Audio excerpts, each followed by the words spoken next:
नमः शिवाय। हर हर महादेव। श्री शिवाय नमस्तुभ्यम। बधाई कल हमने दी थी कि प्रदोष की आपको बधाई हो। प्रदोष शाम का जो समय होता है, प्रदोष काल जो होता है, उसका वर्णन जब हम करते हैं, ये प्रदोष की पूजन का विधान किसने बनाया, ये प्रदोष की पूजन का नियम किसने बनाया, ये प्रदोष की संध्या काल का, प्रदोष के समय का पूजन का विधान कौन बनाया, ये प्रदोष के समय पर एक बेलपत्र चढ़ाने का विधान किसने बनाया, प्रदोष के समय पर एक समीपत्र चढ़ने का विधान किसने बनाया, प्रदोष के समय पर अगर मान लो कोई भिखारी से भिखारी व्यक्ति भी है जो ठेला चला रहा है, उसके पास में खाने के लिए कुछ नहीं है, फटे कप ठेला चला रहा है, उसके पास में खाने के लिए कुछ नहीं है, फटे कपड़े पहन रहा है, उसकी जिंदगी में कुछ भी नहीं बचा और कर्जे में लदालूम हो गया। एक चावल का दाना अगर वो प्रदोष के दिन, प्रदोष काल में शाम के समय पर शंकर के शिवलिंग पर चढ़ा देता है तो 3 या 4 प्रदोष में उसका कर्जा चूकना प्रारंभ हो जाता है। प्रदोष का विधान।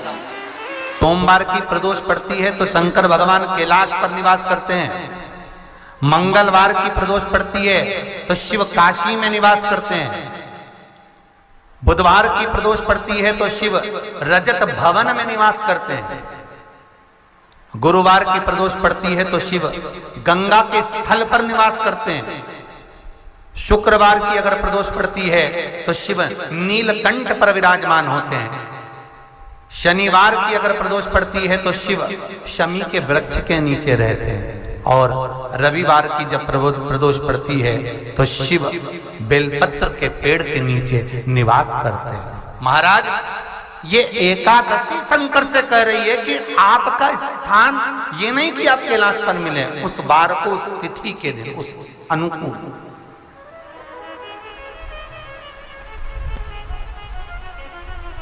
हमारे यहां कहते हैं सोमवार की जो प्रदोष पड़ती है वो इच्छा पूर्ति करती है। मंगलवार की प्रदोष रोग से मुक्ति देती है।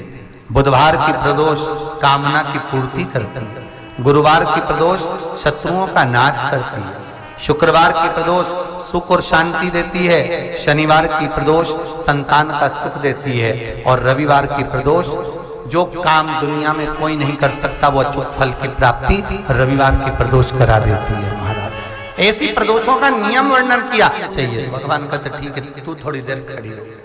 एकादशी सम्मुख खड़ी हुई। पार्वती जी ने जिस अंगुष्ठ का जल पीने के लिए लिया था हाथ में, बस पीने ही वाली थी, शंकर भगवान ने वही हाथ में जल लेकर एकादशी के हाथ में उसको देकर कहा, ले, ये मेरे द्वारा निर्मित एक व्रत है जिसे त्रयोदशी के दिन तूने मांगा है, मैं तुझे देता हूं। आज इस व्रत का फल मैं तुझे प्रदान करता हूं। अब तू जिस जीवात्मा को लेकर जाएगी उसका पाप प्रबल नहीं होगा। किसी स्त्री, पुरुष, बालक, बुजुर्ग जो भी होगा जिसने प्रदोष का व्रत करा होगा, वो जीवात्मा को तू किसी फल की कामना से नहीं, स्वतः ही लेकर चली जाए। उसमें कोई कामना नहीं है। बन सके जीवन में 11 प्रदोष या 26 प्रदोष करने के बाद आप उसका उद्यापन कर विराम भी दे सकते। पर जीवन में एक बार प्रदोष का व्रत मौका मिले, जिस कामना से, जिस दिन का भाव आपके मन में आए कि मुझे रोग से मुक्ति पाना है तो ये प्रदोष मुझे करना है, मैं और रोग मुक्ति के लिए, हम मंगल, जो भी आपके मन में आ रहा है, संतान प्राप्ति के लिए शनिचरी प्रदोष, आप उसका स्मरण करें। फिर लिखा शिव महापुराण में, बड़ा सुंदर लिखा विद्या जी ने, मान लो आप प्रदोष का व्रत नहीं कर सकते, आप अगर व्रत नहीं कर सकते तो प्रदोष के दिन, प्रदोष काल में शाम का समय सूर्यास्त का कुछ पल, कुछ घड़ी के पहले से लेकर बाद तक का प्रदोष काल के अंतर्गत आप शंकर जी के मंदिर में जाकर 1 लोटा पानी, 5 बेलपत्र भी अगर समर्पित करते हैं तो संपूर्ण प्रदोष का फल आपके भाग्य में प्रबल हो जाए। को भोजन नहीं करना चाहिए, ध्यान दीजिए। फलाहार करो, उसमें भी नमक का सेवन मत करो। प्रदोष व्रत में नमक का सेवन वर्जित होता है। कारण, क्या कारण होता है? उसका एक कारण माना गया, नमक की वर्जितता। जिस समय पर एक नगर में एक ब्राह्मणी रहती थी, बहुत भाव से सुनिएगा, प्रदोष व्रत नमक को त्यागने का भाव। प्रदोष व्रत की किताब में भी मिल जाएगा आपको, आप पढ़ेंगे तो सुना होगा आपने। एक ब्राह्मणी रहती थी एक नगर में, उसका पति नहीं था। छोटा सा बालक एक साथ में रहता, छोटा सा बालक। अब ब्राह्मण के घर की धर्म पत्नी है, ब्राह्मण कर्मकांड करने वाला, पूजन करने वाला, पाठ करने वाला, अनुष्ठान करने वाला, पूजन करने वाला, मंत्र जाप करने वाला, भगवत भक्ति में डूबने वाला। ब्राह्मण तो चले गया, ब्राह्मणी बच्चे के साथ रह रही। क्या करे वो? अकेली निवास कर रही है, अकेली रह रही है। और ब्राह्मणी बच्चे के साथ भ्रमण करती रहती, घूमती, कहीं कहीं दर दर जाकर कुछ भिक्षा को मांग कर लेकर आ जाती। और भिक्षा लाने के बाद में उस भिक्षा को जब लेकर आती तो अपने बच्चे को भी खिलाती और स्वयं भी उसका पान करती। एक दिन ब्राह्मणी भ्रमण करते करते प्रदोष काल के समय पर शिव मंदिर में प्रवेश करी। प्रदोष काल के समय पर, और शंकर मंदिर में जब प्रवेश करा, प्रदोष काल किसको कहते हैं? सूर्य अस्त हो रहा हो, रात्रि प्रवेश कर रही हो, दोनों का जब मिलन हो रहा हो वो प्रदोष काल कहलाता है। दोनों का जब मिलन हो रहा, सूर्यास्त हो रहा हो, रात्रि अपना चरण बढ़ाने के लिए आगे बढ़ रही हो और दोनों का जब मिलन हो रहा है, वो प्रदोष काल है, वो प्रदोष का समय है। ब्राह्मणी मंदिर में प्रवेश कर रही। जब ब्राह्मणी मंदिर में प्रवेश करी, मंदिर के अंदर पहुंची, प्रदोष काल का समय था, प्रदोष का समय चल रहा था। और प्रदोष काल के उस समय में, प्रदोष काल के उस समय में जब ब्राह्मणी ने देखा कि कोई भगवान की भक्ति में लगा हुआ है, भगवान के रस तत्व में डूबा हुआ है। आज ब्राह्मणी के पास में कुछ पदार्थ नहीं है, अपने बच्चे का पेट भरने के लिए कोई सामग्री नहीं है, और कुछ आस लेके वो प्रवेश करी है, कुछ आस लेकर वो अंदर प्रवेश कर जाती है। कोई ऋषि की पत्नी, कोई ब्राह्मण जन की अर्धांगिनी उस प्रदोष के समय पर शंकर का अभिषेक पूजन कर रही थी, भगवान शिव की आराधना कर रही थी, भगवान की भक्ति में डूबी हुई थी। जब भगवान शिव की आराधना में डूबी हुई है, आराधना कर रही है, ये कुछ पाने के लिए चली गई, ये कुछ पाने के लिए गई और इसके मन में आया कि मैं कुछ, मुझे भोजन का कोई पदार्थ मिल जावे, मुझे कुछ भोजन मिल जावे, और जब मुझे भोजन मिल जाएगा तब मैं जो पाऊंगी अपने बच्चे को भी पाऊंगी। पर जिस मंदिर में वो प्रवेश करी थी, जहाँ पर नारी पूजन कर रही थी शंकर की प्रदोष काल में, वहाँ पर पड़ी हुई कुछ वस्तु को इस ब्राह्मणी ने मांग लिया। मेरे बालक को बहुत भूख लगी है, मेरा बच्चा बड़ा भूखा है, इसके भोजन के लिए थोड़ी सी सामग्री दे दीजिए, इसके भोजन के लिए थोड़ा सा कुछ रस तत्व दे दीजिए। उसने उठाया थोड़ा सा पदार्थ, कुछ जो उसके पास में था वो दिया। जब दिया तो देने के बाद जब उसे प्राप्त हुआ और होने के बाद में जब वो मिल गया उसको, तो उसने उस समय पर उस पदार्थ को जैसे ही मुख में लिया, लेते ही कहा इसमें तो स्वाद नहीं है, इसमें स्वाद नहीं है। उस ब्राह्मणी ने बड़ा सुंदर एक संवाद कहा। घर का जो बड़ा होता है ना, घर का जो बड़े होता है, घर का बुजुर्ग जो होता है, घर का जो प्रथम स्थल प्राप्त करने वाला, मेन कुर्सी पर अच्छी जगह पर जो बैठने वाला होता है ना, ब्राह्मणी कहती है वो कभी किसी वस्तु में ऐब नहीं देखता, मिनक नहीं निकालता। समाज के अन्नकूट होते हैं, समाज के जब अन्नकूट होते हैं महाराज, समाज के जब अन्नकूट होते हैं, बड़ी बड़ी समाजों में जब कार्तिक महीने में अन्नकूट महोत्सव होते हैं, बहुत सारा प्रसाद बनता है। जो बुजुर्ग होते हैं ना, बड़े समझदार लोग होते हैं ना, तो अन्नकूट की जब प्रसाद खाने बैठते हैं ना, उसमें नमक नहीं भी होता ना तो नहीं बोलते कि इसमें नमक नहीं है। पर जो हमने डोनेशन दिया है जब तुम आए थे समाज वाले तो हमने 1000 का लिफाफा दिया, 500 का लिफाफा दिया, 2000 का लिफाफा दिया और भोजन ऐसा बनवाया। एक व्यक्ति वो जो खाकर चुपचाप चले गया और एक व्यक्ति वो जिसने प्रसाद पर उंगली उठाई। इन दोनों को अन्नकूट की तारीख पे इनका नाम लिख लो और अगला अन्नकूट आए तब दोनों की दशा देखना। एक जो चुपचाप खाकर चले गया, भगवान के प्रसाद को प्रसाद मानकर, प्रभु का दर्शन मानकर लेकर चले गया, वो उन्नति की सीढ़ी पर चढ़ता चले गया। और जो मिनक निकालता रहा वो साल भर खटर पटर की जिंदगी जीता रहा। भगवान के प्रसाद में कभी भी ध्यान रखिएगा, भगवान के प्रसाद के अंतर्गत स्वाद की कोई मूलता नहीं होती। भगवान का प्रसाद स्वयं स्वाद है। भगवान के प्रसाद में नमक नहीं देखना, मिर्ची नहीं देखना, भगवान के प्रसाद में शक्कर नहीं देखना, भगवान के प्रसाद में कुछ ये नहीं देखना कि कितना माल डला, कितना घी, कितना बादाम, कितना काजू, कितना इलायची डला। हाँ, यहाँ तक शास्त्र कहता है कि भगवान का प्रसाद अगर बन रहा है तो उसकी सुगंध भी नहीं ली जाती है महाराज। यहाँ तक शास्त्र कहता है। जब तक भगवान उसको पानी ले तब तक उसका सुगंध भी नहीं ली जाती।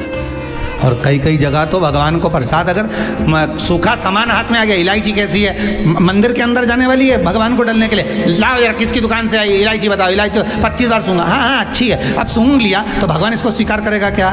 अरे जम के तो बोलो। एक फूल तुमने बगीचे से तोड़ा और सोचा इसमें पहले मैं सूंघ लेती हूँ, इसमें स्वाद है कि नहीं, इस फूल में गंध है कि नहीं, इसमें सुगंध है कि नहीं, और फूल सूंघ लिया, उसके बाद तुम भगवान को देखो, भगवान स्वीकार करेगा नहीं। कई कई घरों में तो हंडी से दाल चलाती जाए ने हाथ में डाल के महाराज ब्राह्मणी ने जैसे मुख में लिया थूक दिया। ये श्रेष्ठ नहीं है। जो ऋषि की पत्नी अंदर पूजन कर रही थी प्रदोष काल में, उसने कह दिया आपका चेहरा बता रहा है कि आप ब्राह्मण की धर्म पत्नी हैं, पर आज आप दर दर जाकर अगर भिक्षा मांग रही हो, दर दर जाकर अगर भीख मांग रही हो, दर दर जाकर भिक्षा को मांग रही हो, तो इसमें आपके पति का दोष नहीं है, दोष आपका है। क्योंकि आप भगवान के प्रसाद में भी जो स्वाद देखी थी ना, ये आपका एक जन्म का नहीं है, ये ना जाने कितने जन्म का है। ब्राह्मणी के मस्तिष्क में बैठ गया, ब्राह्मणी के उस वो कहा ना, वो बक्कल में नहीं अक्कल में बैठ गया कि ये स्वाद नहीं देखना। इसलिए प्रदोष व्रत के अंतर्गत ब्राह्मणी ने उस दिन से विचार कर लिया कि जैसे आप पूजन कर रही हो, जैसे आप अर्चना कर रही हो, जैसे आप आराधना कर रही हो, ऐसी आराधना, ऐसी पूजन, ऐसी भक्ति मैं भी करूँगी, ऐसी आराधना मैं भी करूँगी। अब मैं स्वाद नहीं देखूंगी। तो प्रदोष व्रत करने वाले को ध्यान रखना चाहिए कि नमक का सेवन ना करे, भोजन ना करे, फलाहार करिए, फल का आहार करिए, प्रयास करिए। और यदि आपने व्रत का ले लिया भोजन का कि हम तो एक टाइम फलाहार करेंगे, एक टाइम भोजन करेंगे, ऐसा भी कई लोग प्रदोष ले लेते हैं, तो वो बात आपकी है, आप तक रखना, ठीक है, अपने मन तक, ठीक है। बाबा आपकी मनोकामना पूर्ण करे, वो भी पावर। अरे भगवान को धन्यवाद दो कभी कभी कि तूने अच्छे घर में पैदा किया, अच्छा परिवार दिया, अच्छा पति दिया, अच्छी पत्नी दी, अच्छे बच्चे दिए, अच्छा कुटुंब दिया, घर दिया, दुकान दी, जमीन जायदाद दी, शरीर अच्छा दिया, हाथ पैर आँख नाक मुंह सब बढ़िया दिया, एक के भी निपटा के नहीं भेजा तूने। मान लो एक आध निपटा के भेज देता तो क्या झगड़ा करने ऊपर जाते? एक ही कान देता और एक गायब कर देता तो यहाँ से चिपका देता तो क्या कर लेते? हाथ एक देता और एक गायब कर देता तो क्या झगड़ा करने जाते ऊपर कि मुझे ऐसा शरीर दिया? नहीं, भगवान को धन्यवाद देना कि मुझे अच्छे घर में पैदा करा, कटोरा लेके वहाँ चौराहे पे नहीं बिठाया, तूने अच्छा घर दिया, 2 समय की रोटी दे रहा है, खूब जोरदार शरीर दिया, भजन करने का मुहूर्त दिया, और बचा कुचा था तो ये सियोर वाला महाराज दे दिया, कथा सुनाने वाला।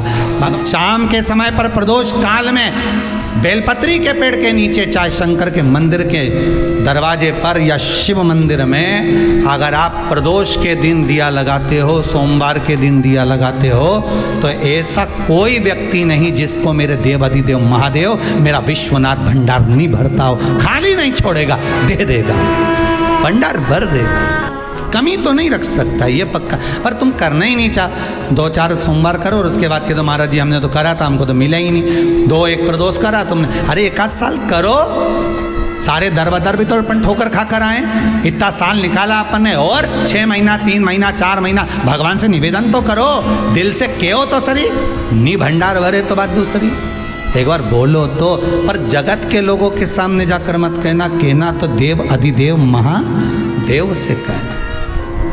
प्रदोष व्रत करने वाले को प्रदोष के दिन प्रयास करना चाहिए कि रात्रि के समय पर आधा घंटा 10 मिनट 20 मिनट जागरण करे। जागरण मतलब थोड़ा भगवान का भजन कर ले, भले 4-5 माताएं इकट्ठी नहीं हो तो अपन अकेले ही कर लो, अपन अकेले कम है क्या भाई, अपन कम पड़े, आराधना अकेले भी करो, जागरण करो।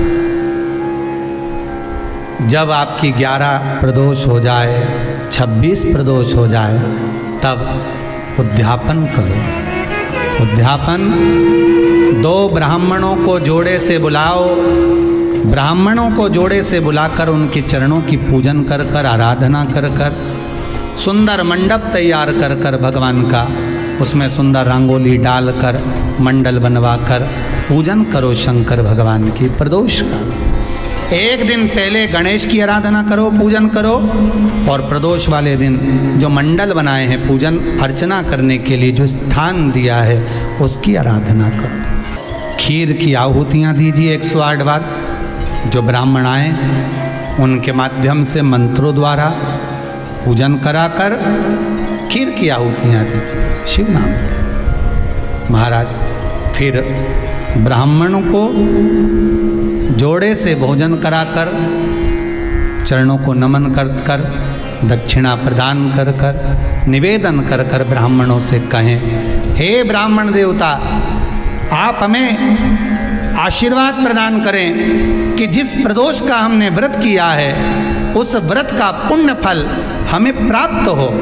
ऐसा ब्राह्मण चरण को नमन कर कर, प्रणाम कर कर उनसे अपने मस्तक पर अक्षत छुड़वाएं, फिर नमन कर कर भोजन कराकर विदा करें। शाम को भगवान का जागरण करें। ऐसे प्रदोष व्रत का उद्यापन कर अपने जीवन को सार्थक बनाएं।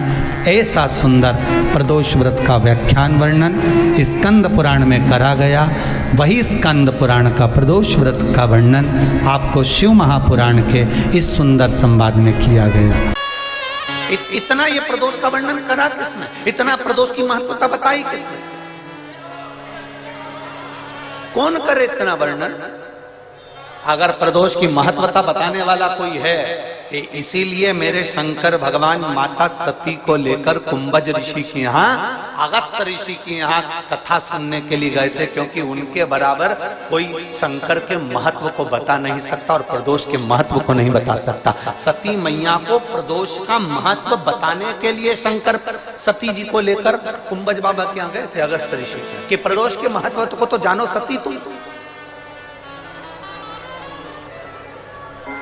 तुम प्रदोष के महत्व को तो सती जानो, तुम प्रदोष के महत्व को तो सती पहचानो कि प्रदोष का महत्व क्या होता है, प्रदोष काल का महत्व क्या होता है, प्रदोष के समय का महत्व क्या होता है। जिस समय पर सूरज डूब रहा हो, चंद्र प्रकाशित हो रहा हो, दोनों का मेल हो रहा हो, ना तो पूरा सूरज डूबा है, न पूरा चंद्र आया है, न पूरा अंधेरा है, न पूरा उजाला है, उस समय को प्रदोष काल कहा गया। उस समय को प्रदोष का समय कहा गया, प्रदोष काल कहा। अब कई लोग हमसे कहते हैं, गुरुजी आप हमको प्रदोष का समय बताया करो कि प्रदोष काल किसको कहते हैं, प्रदोष का समय किसको कहते हैं। अब एक बात हम आप सबसे कहना चाहते हैं, जितने लोग आस्था चैनल पर सुन रहे हैं, जितने फेसबुक यूट्यूब पर सुन रहे हैं और जितने रेवाड़ी की इस पवित्र धरा पर कथा को सुन रहे हैं, आप सबसे एक बात कहना चाहेंगे, अगर हम समय देखकर बताएं आपको कि शाम को 6 बजे, 6:30 बजे, 6:30 पे लेकर 7:30 के बीच में ये समय है, या 5:30 से लेकर 6:30 तक का ये समय है, या हम तुमको बोल दें कि इतनी बजे ये समय प्रदोष काल का रहेगा या इतनी बजे ये समय रहेगा, तो देखिए कभी कभी ठंड का समय आता है तो दिन जल्दी ढल जाता है, कभी कभी गर्मी का समय रहता है तो दिन बहुत लेट ढलता है। इसलिए समय की गणना से मत चलो, आप तो ये अंदाजा लगाकर रखो कि दिन ढल रहा हो,